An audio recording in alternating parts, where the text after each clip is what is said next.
If you're around esports and gaming at all, it's no mystery that Riot Games is masterful when it comes to the way that they market their products like Valorant, like League of Legends. And it's no different in what we're going to talk about today, which is a really smart marketing strategy that Valorant has used to drastically increase viewership of its broadcast. And the really cool thing about this too is that you don't have to be Riot Games, you don't have to be Activision Blizzard, who actually also just started implementing this strategy to actually use it to your advantage. You could be a smaller creator or a smaller league, a smaller organization, whatever the case may be. All these principles we're going to discuss today can apply to you. But first of all, what am I actually talking about? Well, if you're around Valorant at all, you keep up with that scene, you watch it, I would highly recommend it, by the way. But if you do, you know that the VALORANT Masters Stage 2 event is about to take place in Iceland about a week from now, actually today as you're watching this video. And what Valorant and Riot Games have done is that they've allowed certain creators to actually co-stream the event. They're doing it with this event, and also they've done it with previous events in the Valorant Champions Tour. As of right now, they haven't announced the creators that are doing it for this current event, so this might have changed between the time I filmed this and when you're watching this, but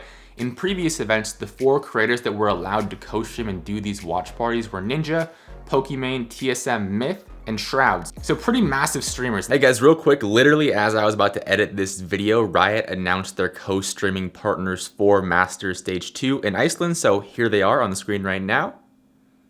And let's go ahead and get right back into the video. For example, Ninja right now has over 16 million subscribers on Twitch alone, and Shroud has over 9 million subscribers, and Pokimane and Myth also have pretty massive audiences as well. So that's point number 1, pretty obvious, but kind of building off of that, these streamers have a very deep connection with their audience. Their audience trusts them, their audience enjoys just hanging out with them. A lot of times they'll watch them play whatever game or do whatever on stream as long as it's them doing it because they have that relationship with the creator. Sometimes this relationship can be negative in terms of a parasocial relationship, but that's a topic for a completely different video. Point being, their audience trusts them and enjoys just hanging out with them on stream regardless of what they're playing in most cases. So especially for these larger streamers like Ninja and like Pokimane, who sure, they might have a subsection of their audience that already enjoys Valorant, already consumes Valorant content, but there's gonna be a pretty significant percentage of those streamers' audiences that either haven't heard of Valorant or haven't really given it the time of day yet. So those watch parties can be a really good entry point for new viewers, and at a certain point, that viewer might be intrigued, they might enjoy it, and then from there, they'll get sucked into the ecosystem of Valorant and potentially play the game, spend money on skins, all that good stuff that Riot wants them to do. Additionally, the way that Riot has actually executed this has garnered some criticism, but it's pretty smart from a brand management perspective, because remember, a lot of sponsors pay to be featured on the Valorant broadcast, and if you're entrusting streamers to do a watch party or co-stream this, you need to make sure the sponsor still gets what they paid for, the exposure, and still gets the activation that they were proposed. So because of this, they've only allowed 4 streamers to actually co-stream the event, and that's garnered some criticism, but for the reason I just mentioned, it's pretty smart, and it allows Riot to take advantage of these massive audiences that the creators have, these massive close-knit audiences that the creators have, without really going into the wild west of hoping that things work out, but having the potential of a streamer saying something problematic on stream at the same time as the commercial is playing, and now that sponsor, that commercial is associated with that negativity, and that's a whole mess that these companies don't want to get into. And this sort of controlled way of going about it with limiting the streamers has actually helped to prevent that. Now, with that said, it's not all positive, and this kind of builds off of the last point I was talking about. Actually, real quick, if you're enjoying this, drop a like down below and hit that sub button, I really appreciate it. But building off the point I was just talking about with the limited pool of co-streamers, while it's a positive for Riot, it can also be a negative because sure, they're being really brand safe and they're making sure the sponsors get what they want, which all power to them, they should absolutely do that.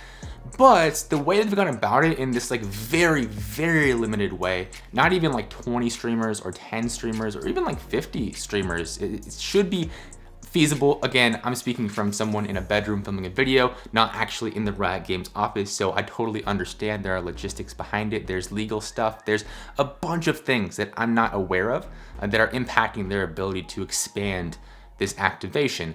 But they're leaving out quite a few very talented creators, and what they've done is they've kind of gone for the generality or the broadness of the audience rather than a close-knit community. And like I said earlier, these streamers absolutely have really engaged fan bases that absolutely love them.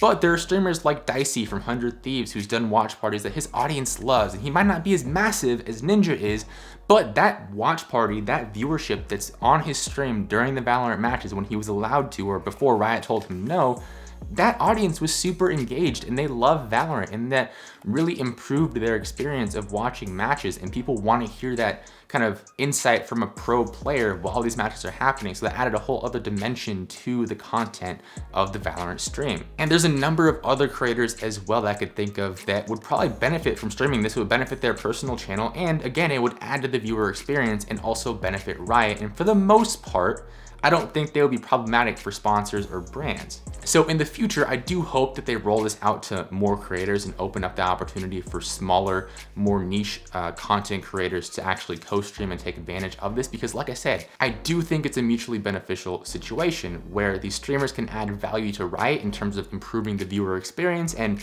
helping these fans enjoy the content even more. And obviously it helps the streamer as well, because that's another form of content that they can create and they can use to grow their platform. One more quick edit just to round this one out. A really good point that was brought up in a podcast I was listening to called the Hawk and Joe Show. They're another really good esports podcast. It talks about the business side of things as well. They had brought up the point of these leagues spending tons of money, especially if you look at Riot with League of Legends having a very nice studio.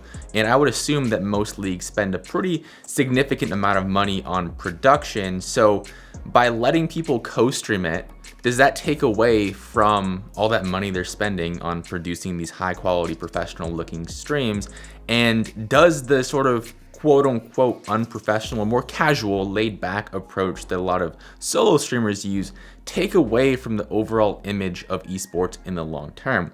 It's a valid question. I don't think there's necessarily a right or wrong answer to this, depending on what opinion you have. In my opinion, I don't think the negatives of that sort of more casual, laid back look of a solo streamer co-streaming the event outweighs the pros of all of the new viewers getting introduced to a game, especially for a newer game like Valorant. They mentioned this on the podcast as well, which I'll link in the comments down below, by the way. So just wanted to make sure to include that so we got the entire view of the subject, because that podcast brought up some really, really good points that I wanted to make in this video as well. So let's go ahead and get back into the main video. And like I said earlier, you can actually apply a lot of these same principles, even though you're not at the scale of a Riot Games. Like if you're a tournament organizer, if you're a smaller league or a more niche league, or even if you're a solo content creator, this kind of goes back to the principles of just influencer marketing in general. Riot knew there was an audience that they wanted to reach, and they weren't going to be able to reach it just through putting out native content of their own. They needed to get in front of that audience somehow.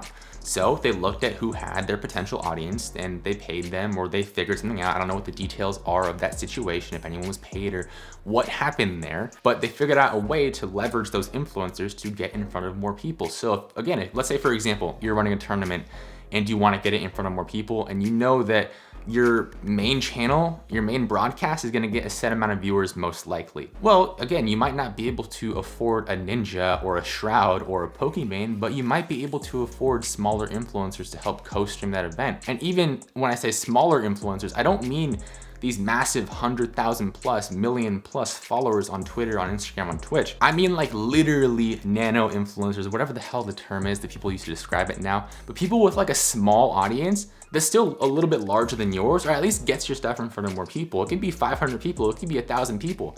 But if you get that small audience, even though it's not massive, that's still new eyes on your content. And if you do this correctly and really pay attention to what audience that influencer has, you can target specific influencers that are very relevant to the specific type of content that you're creating. So hopefully that makes sense, and let me know in the comments down below, who is one streamer or content creator that you would love to be given access to by Riot Games to co-stream the next Valorant event. For me, personally, I would love to see Dicey get his chance, just because there was already that traction there. People already really enjoyed it, so I would really love to see him get that access, get that ability to leverage his content, and also, again, help Riot Games. So let me know in the comments down below, who do you want to see? And of course, drop a like down below, hit that sub button for new videos just like this every single week, and go ahead and click this video that's coming up on the screen right now, and I'll go ahead and see you over there.